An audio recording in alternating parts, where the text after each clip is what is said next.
How's it going, everyone? In today's video, I'll show you on how you can set the best setting for your Thrustmaster T300. Now, the first thing that you want to do is to get the control panel or the mobile application for your Thrustmaster. Now, basically with this one, you want to navigate which one is supported, but overall, it's going to have the same setting that we could go ahead and set.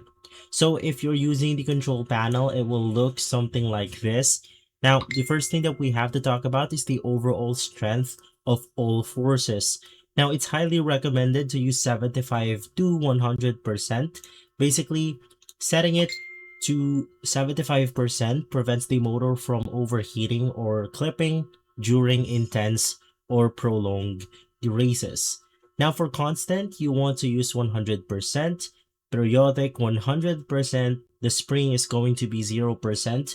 Now with this one, it allows the game physics rather than a robotic hardware spring to center the wheel itself. Now for the auto center, it's going to be 0% by game. And for the rotation and the steering angle, you want to use something like 900 to 10,000 or 1080 degrees. Basically, we can adjust this in-game depending on the car that you simply drive. But of course, there's also in-game settings that we could go ahead and change our settings onto.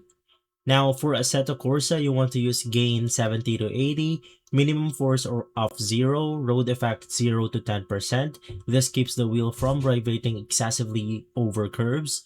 The dynamic dampening is 100%, and the steering lock is going to be 90 degrees.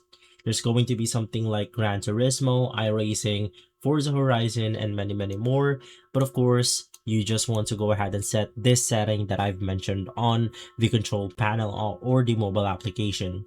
If this video has been helpful, leave a like, subscribe, and follow us for more videos like this. Thanks for watching.